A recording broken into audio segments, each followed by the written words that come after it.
Well, you know, we've been talking, as you heard, in Hot Topics, and you've condemned the racist comments made by Reverend Wright. But you haven't disowned him.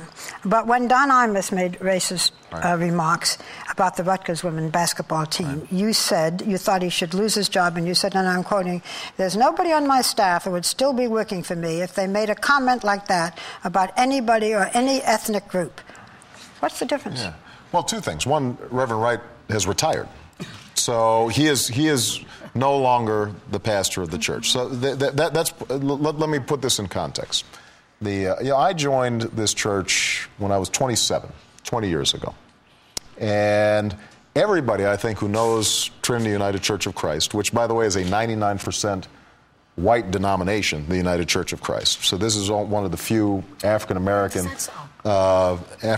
congregations in the denomination. Will tell you, and people in Chicago will tell you, this is one of the most active, largest churches in the community. And Reverend Wright had a reputation, justifiably, for being one of the best preachers in the city.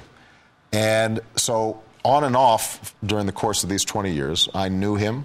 I joined the church and embraced my Christian faith at that church. I was married at that church. My children were baptized at that church.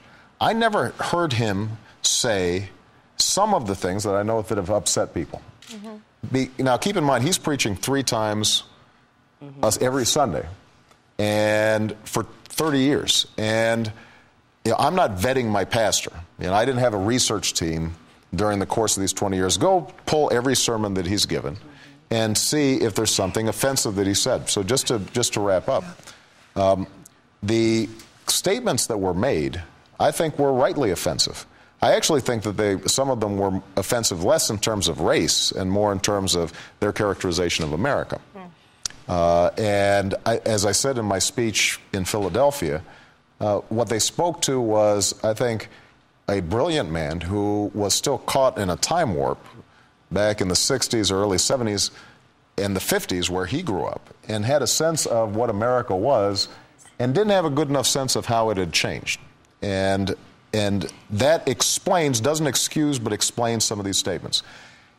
The church itself, though, is a wonderful, welcoming church. And if you guys went there on a Sunday, you would feel right at home. You would see people talking about Jesus and mercy and sin and family and how do we... Forgiveness. And forgiveness. And so all those things would be there.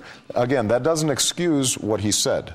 But I do think it's important just to put it in context. I do too, and this is what you said in your speech, and it was very effective. But when I just talked about you saying that no member, if anybody would be doing that, they wouldn't be working for me. Yes, that's and true. you've said it's because the Reverend has retired. Had the Reverend not retired, were he still there, would you then have left the church or have said, I just can't have anything to do with him? Had the Reverend not retired, and had he not acknowledged that what he had said had deeply offended people and were inappropriate and mischaracterized what I believe is the greatness of this country for all its flaws, then I wouldn't have felt comfortable staying there at the church. So I guess